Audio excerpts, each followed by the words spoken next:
Hello everyone, कैसे हो।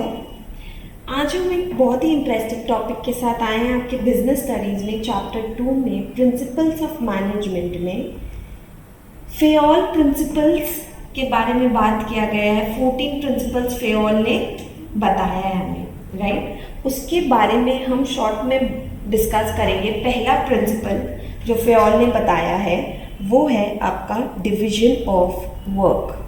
आज इस वीडियो में हम ये टॉपिक डिस्कस करेंगे कि डिवीजन ऑफ वर्क क्या होता है। ये वन ऑफ द 14 प्रिंसिपल्स है जो फेओल ने बताया है। बहुत ही इंटरेस्टिंग लगेगा आपको, ध्यान से समझना। पहला, डिवीजन ऑफ वर्क क्या होता है। फेओल के हिसाब से अगर हम काम को डिवाइड करते इनटू सेगमेंट्स या यूनिट्स तो क्या होता है ना, काम और अच्छे से होने लगता है, राइट। आप एक एग्जाम्पल ले लो कि एक ही इंसान, अगर एक इंसान वो सारा काम कर रहा है तो क्या होगा। आप खुद सोचो, हो सकता है गलतियां होने की चांसेस हो, राइट। हो सकता है वो उतना अच्छे से वो काम नहीं किया हो, राइट। अगर हम उसी काम को 4 सेगमेंट में डिवाइड करके 4 लोग के हिसाब से वो काम को एलोकेट कर दे 4 लोग को, तो क्या होगा, काम और अच्छा होगा, राइट। क्योंकि आज मैं सपोज मैनेजर हूँ, ठीक है, मुझे एक काम करवाना है, मैंने वो काम 4 लोग में डिवाइड कर दिया, राइट। कैसे डिवाइड किया, ऐसे कर दिया गया कि तुम ये काम कर ले, तुम ये नहीं। मुझे मालूम है कि ये स्पेसिफिक पर्सन, से फॉर मिस्टर एक्स, ये इस चीज में अच्छा है तो मैं उसको वो काम दूंगी। तो क्या होगा, स्पेशलाइजेशन होगा, वो और अच्छे से वो काम करके देगा। और मैं वही चीज स्पेशलाइजेशन को ध्यान में नहीं रखती, मैं वही काम किसी और को दे देती, वो काम हो जाता बट उतनी अच्छे से नहीं हो पाता।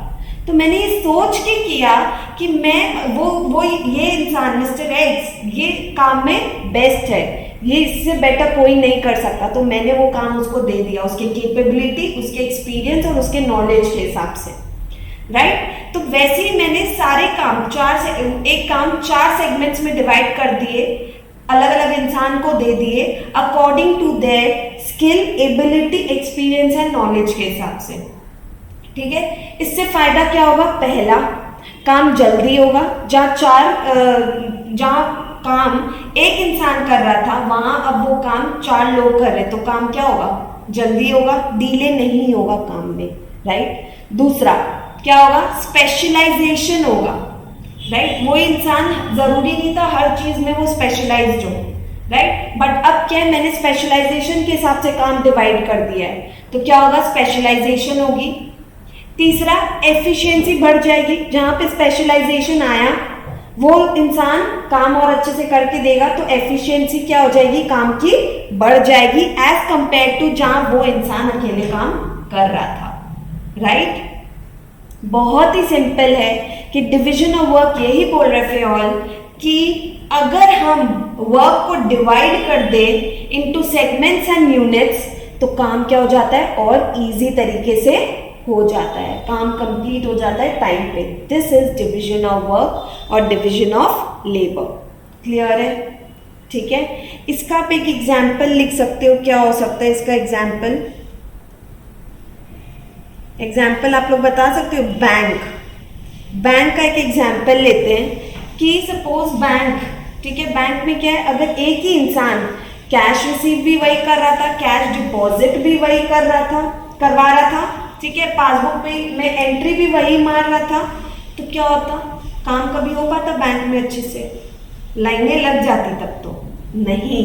इसीलिए क्या, बैंक में सेगमेंट्स, डिपार्टमेंट्स बनाए हुए अलग अलग कि भैया ये है कैश रिसीव काउंटर, ठीक है, कैश विड्रॉ करना है तो तुम यहाँ जाओ, कैश डिपॉजिट करना है तो तुम यहाँ जाओ, पासबुक में एंट्री करवाना है तो तुम यहाँ जाओ, ठीक है, लोन का काम अलग।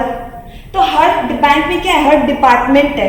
क्यों, क्योंकि वो लोग हर चीज में इंडिविजुअल अपने अपने चीज में स्पेशलाइज्ड है, प्लस काम में रुकावट नहीं आए, डिले नहीं हो, कहीं गलतियां नहीं हो, इसीलिए बैंक में इतने डिपार्टमेंट्स बनाए गए, क्योंकि एक ही इंसान सारा काम करे वो चीज पॉसिबल नहीं है। क्लियर है, श्योर। तो इसका अगर हम लोग पूछेंगे कि इसका पॉजिटिव इफेक्ट्स क्या होगा। तो अब आप लोग का आई होप एकदम क्लियर हो गया होगा। पॉजिटिव इफेक्ट पहला क्या हो सकता है, स्पेशलाइजेशन, है ना। काम डिवाइड कर देंगे, उनकी कैपेबिलिटी, एम्प्लॉयज की कैपेबिलिटी, स्किल्स एंड एक्सपीरियंस के हिसाब से तो क्या होगा, वो लोग उस चीज में स्पेशलाइज्ड हो जाएंगे। तो स्पेशलाइजेशन क्या होगी, बढ़ेगी, राइट। दूसरा क्या होगा, इम्प्रूव्स एफिशिएंसी। अब स्पेशलाइजेशन, काम उस हिसाब से डिवाइड किए हैं तो क्या होगा, एफिशिएंटली काम होगा, एफिशिएंटली काम होगा, राइट। मैंने पहले वीडियो में बताया हुआ इफेक्टिव एंड एफिशिएंसी क्या होता है, डिफरेंस क्या होता है। इफेक्टिव मतलब टास्क कंप्लीट करना एंड एफिशिएंट मतलब टास्क कंप्लीट करना बट कॉस्ट पे ध्यान रखना कि खर्चा कम हो एंड क्या हो, रिसोर्सेज वेस्ट ना हो। वो क्या होता है, efficient and effective task complete करना। सो एफिशिएंसी आपकी ऑटोमेटिकली बढ़ जाएगी इस केस में, क्लियर है। अच्छा, अब अगर कॉन्सिक्वेंसेस देखते हैं, हम कॉन्सिक्वेंसेस के बारे में बात करते हैं कि अगर ये प्रिंसिपल अप्लाई नहीं हो तो इसका कॉन्सिक्वेंस क्या होता है। Same, lack of efficiency, right, क्योंकि एक ही इंसान जरूरी नहीं है हर चीज में एक्सपर्ट हो, हर चीज उसको आता हो, हर चीज में वो स्पेशलाइज्ड हो, ये चीज जरूरी नहीं है। सो वो एफिशिएंसी की कमी कहीं ना कहीं रह जाएगी, राइट। दूसरा कि there will be no specialization, there will be no specialization. बताया था ना कि स्पेशलाइजेशन नहीं होगा क्योंकि काम खाली एक ही इंसान कर रहा है, तो वो जरूरी नहीं हर चीज में स्पेशलाइज हो, ठीक है।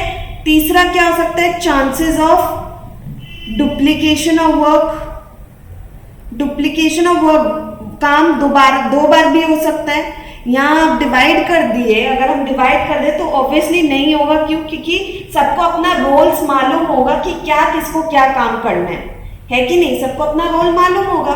बट यहाँ पे क्या हो सकता है, डुप्लीकेशन हो जाए, क्लियर है। तो ये बहुत ही सिंपल प्रिंसिपल था, डिवीजन ऑफ वर्क। ऐसे और भी प्रिंसिपल्स आएंगे और भी इंटरेस्टिंग है। अगर आप चाहते हो कि मैं और वीडियोस ऐसा लेकर आऊं तो आप कमेंट सेक्शन में प्लीज मैसेज ड्रॉप करो, तो मैं उस वीडियो को आपके लिए लेकर आऊंगी, ठीक है। Stay tune for the upcoming videos.